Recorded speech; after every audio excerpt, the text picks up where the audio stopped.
यदि आप मध्य प्रदेश सामाजिक सुरक्षा पेंशन योजना से जुड़े हैं, यदि आप वृद्धावस्था, विधवा या दिव्यांग पेंशन में से किसी भी पेंशन योजना का लाभ लेते हैं तो आप सभी को जून महीने की राशि का इंतजार होगा, जो जल्द ही मुख्यमंत्री मोहन यादव रिमोट का बटन दबा करके आपके खाते में राशि डालने जा रहे हैं। वहीं आप सभी का मई महीने का राशि का भुगतान मुख्यमंत्री ने रिमोट का बटन दबा करके कर दिया है। लाभार्थियों खाते में 600 रुपये की राशि पहुंच चुकी है। वहीं अभी खबरें ये सामने निकल करके आ रही है कि जिस प्रकार से लाडली बहना योजना के तहत महिलाओं को हर महीने 1500 की राशि दिए जाता है, उसी प्रकार से जल्दी आप सभी वृद्ध, विधवा और दिव्यांग जनों का पेंशन राशि भी 1500 तक बढ़ सकती है। क्या है अपडेट? इस वीडियो में कंप्लीट अपडेट के बारे में हम बताने वाले हैं। चैनल पर पहली बार आए हैं, चैनल को सब्सक्राइब करके चैनल के साथ जरूर जुड़िएगा,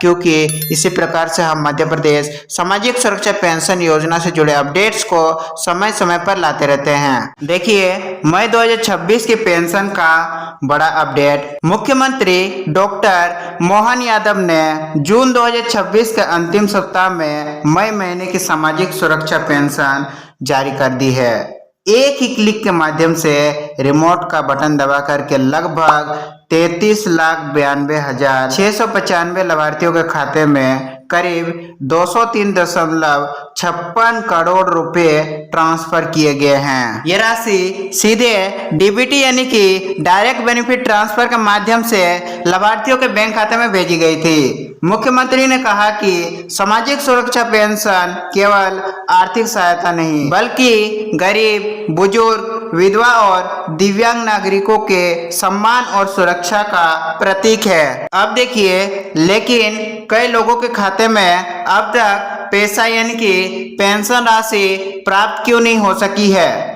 यदि सरकार ने पैसा जारी कर दिया है तो हजारों लाभार्थियों के खाते में अभी तक राशि क्यों नहीं पहुंची है? इसके पीछे कई तकनीकी कारण सामने आए हैं। पहला कारण बताया जा रहा है कि एनपीसीआई मैपिंग। यदि आपका आधार आपके बैंक खाते से सही प्रकार से लिंक नहीं है या एनपीसीआई मैपिंग सक्रिय नहीं है तो बैंक ट्रांजैक्शन रिजेक्ट कर सकता है। ऐसी स्थिति में पैसा वापस सरकारी सिस्टम में लौट जाता है। दूसरा कारण बताया जा रहा है कि बैंक का केवाईसी। कई वृद्ध लाभार्थियों के बैंक खाते लंबे समय तक उपयोग नहीं होने के कारण डोरमेंट हो जाते हैं और कुछ मामलों में केवाईसी भी समाप्त हो जाती है। ऐसे खाते में डीबीटी सफल नहीं हो पाती है और यही कारण है कि पेंशन राशि आपके खाते में अब तक नहीं पहुंच सकी है। तीसरा कारण बताया जा रहा है कि समग्र ई केवाईसी।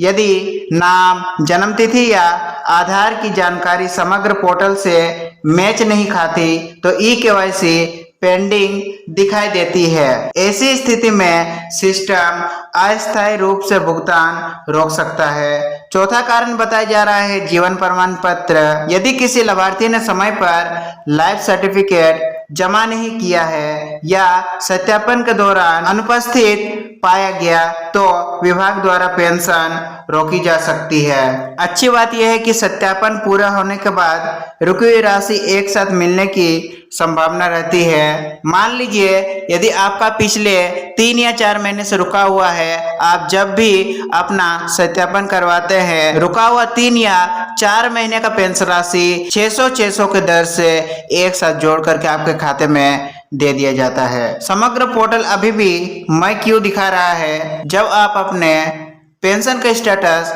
समग्र पोर्टल पर जाकर के देख रहे होंगे तो लास्ट आपका स्टेटस मई महीने का दिखाया जा रहा है और उसमें स्टेटस में बताया जा रहा है कि मार्च या अप्रैल महीने का पेंशन राशि सफलतापूर्वक आपके खाते में जा चुकी है और मई महीने का पेंशन राशि वर्तमान समय में पेंडिंग है और करंट महीने यानी कि जून महीने का राशि भी पेंडिंग दिखाई जा रही है। बहुत से लोगों का यही सवाल है। पोर्टल पर मई का स्टेटस दिखाई दे रहा है, लेकिन ये जरूरी नहीं है कि भुगतान नहीं हुआ हो सकता है कि आपका पेंशन राशि का भुगतान कर दिया गया हो, लेकिन पोर्टल में तकनीकी समस्या आने के कारण पोर्टल अपडेट न हो पाया हो। असल में लाखों ट्रांजैक्शन होने के बाद बैंक, एनपीसीआई और सरकारी सर्वर के बीच रिकॉन्सिलिएशन प्रोसेस चलती है। इसी वजह से पोर्टल अपडेट होने में कई दिन लग सकते हैं। यदि आपके खाते में पैसा आ गया है लेकिन पोर्टल अपडेट नहीं हुआ है तो घबराने की आवश्यकता नहीं है। आपके खाते में मई महीने की ही राशि भेजी गई है। अब आप सभी लाभार्थी अपने जून महीने की पेंशन राशि का इंतजार कर रहे होंगे। आपका सवाल होगा कि जून महीने की पेंशन आखिर हमारे खाते में कब तक देखने को मिलेगी। तो देखिए, जून महीने की पेंशन यदि पिछले भुगतान चक्र को देखा जाए तो संभावना है कि जुलाई के मध्य से तीसरे सप्ताह यानी कि 15 जुलाई से लेकर के 25 जुलाई 2026 के बीच आप सभी के खाते में 600 रुपये की राशि देखने को मिल सकती है। जून महीने की सामाजिक सुरक्षा पेंशन जारी की जा सकती है। हालांकि विभाग की ओर से अभी तक कोई निश्चित आधिकारिक तारीख घोषित नहीं की गई है। अब सबसे बड़ी खबर है कि 600 से लेकर के 1500 रुपये पेंशन राशि आपको कब से देखने को मिलेगी। यही वो खबर है जिसका लाखों लाभार्थी इंतजार कर रहे हैं। वर्तमान में वृद्धावस्था, विधवा, परित्यक्ता और दिव्यांग पेंशन सिर्फ 600 रुपये प्रति माह है, लेकिन सामाजिक न्याय विभाग ने पेंशन राशि को 600 रुपये से बढ़ा करके 1500 रुपये प्रति माह करने का प्रस्ताव सरकार को भेज दिया है। यदि इस प्रस्ताव को कैबिनेट मंजूरी देती है तो लगभग 55 लाख से अधिक लाभार्थी को सीधा लाभ मिल सकेगा। समाज कल्याण विभाग द्वारा मध्य प्रदेश सरकार को पेंशन राशि बढ़ाने से संबंधित प्रस्ताव पत्र सौंप दिया है।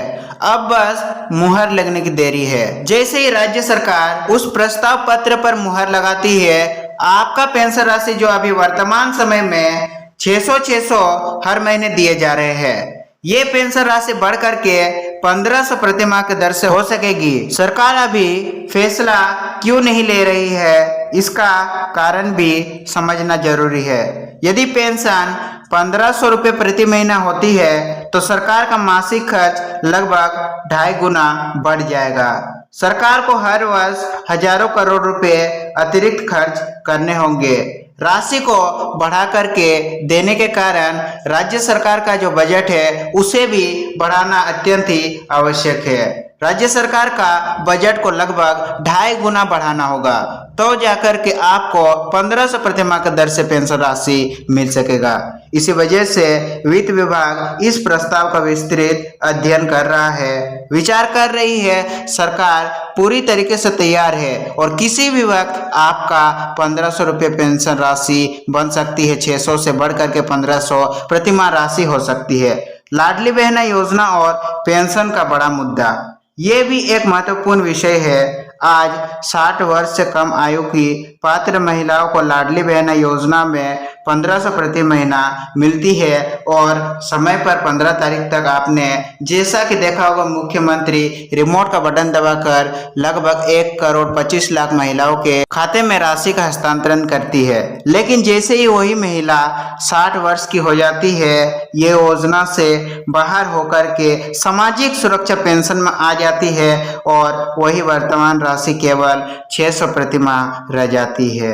यही कारण है कि पेंशन बढ़ने की मांग लगभग तेज होती जा रही है। सरकार से अपील की जा रही है कि कम से कम अगर पेंशन आप ज़्यादा नहीं कर सकते हैं तो 1500 यानी कि उन महिलाओं के बराबर हमें भुगतान किया जाए जो लाडली बहना योजना के तहत प्रति माह 1500 प्राप्त कर रही है। यदि हम दूसरे राज्यों की तुलना करें तो मध्य प्रदेश एक ऐसा राज्य है जहां पर सबसे ज़्यादा कम पेंशन राशि इस वक्त देखने को मिल रही है। हरियाणा में सबसे ज्यादा पेंशन राशि देखने को मिलती है, लगभग 3200 रुपये प्रति माह की दर से दिया जाता है। राजस्थान में 1300 रुपये दिया जाता था, अब बात चल रही है कि 1450 रुपये दिया जाएगा। उत्तर प्रदेश सरकार ने भी 1500 प्रति महीना कर दिया और बिहार में जो पेंशन राशि पहले 400 रुपये दिया जाता था उसे बढ़ा करके सीधे 1100 प्रति महीना कर दिया गया। सभी राज्यों ने सामाजिक सुरक्षा पेंशन में उल्लेखनीय वृद्धि की है। इसी वजह से मध्य प्रदेश में भी पेंशन बढ़ोतरी की मांग लगातार मजबूत होती जा रही है। अब देखिए सरकार के अन्य महत्वपूर्ण फैसले। हाल ही में राज्य सरकार ने कुछ और महत्वपूर्ण निर्णय लिए हैं। पहला, सरकारी कर्मचारियों की तलाकशुदा, विधवा और अविवाहित बेटियों को पारिवारिक पेंशन का अधिकार। दूसरा, 80 वर्ष से अधिक आयु वाले पात्र पेंशनरों के लिए अतिरिक्त पेंशन संबंधी प्रावधान रखा गया है। और तीसरा, आवेदन प्रक्रिया को और अधिक डिजिटल तथा सरल बनाने की दिशा में कार्य किया जा रहा है। यदि आपके खाते में अब तक पैसा नहीं आया तो क्या करें? यदि अभी तक मई महीने की पेंशन राशि नहीं मिली है तो आपको बैंक केवाईसी को अपडेट करवाना होगा। आधार और बैंक लिंक की पुष्टि करें। एनपीसीआई मैपिंग चेक करवाएं कि आपके खाते से डीबीटी को लिंक किया गया है कि नहीं, डीबीटी इनेबल है कि नहीं। समग्र ई-केवाईसी को पूरा करें। यदि ये सभी चीजें आपकी सही नहीं पाई जाती है, इन सभी चीजों में कमी पाई जाती है, तो आपके भुगतान को रोका जाता है। लाइफ सर्टिफिकेट यदि आवश्यक हो तो जमा करें। यदि आपने पिछले कई सालों से अपना लाइफ सर्टिफिकेट जमा नहीं किया है तो तुरंत अपना जीवन प्रमाण पत्र समाज कल्याण विभाग, ब्लॉक ऑफिस या अंचल ऑफिस में जाकर के जमा करें। और जरूरत पड़ने पर आप सीएम हेल्पलाइन 181 या संबंधित कार्यालय में शिकायत दर्ज भी करवा सकते हैं। अगर आपको ये जानकारी उपयोगी लगी हो तो वीडियो को लाइक करें, अपने परिवार और सभी पेंशन धारकों तक शेयर करें, क्योंकि इसी प्रकार से हम मध्य प्रदेश पेंशन योजना से जुड़े समय समय पर और सही अपडेट्स को लाते रहते हैं। हम मिलेंगे मध्य प्रदेश सामाजिक सुरक्षा पेंशन योजना से जुड़े किसी और नए अपडेट वीडियो में। तब तक के लिए आप सभी का दिन शुभ हो। धन्यवाद।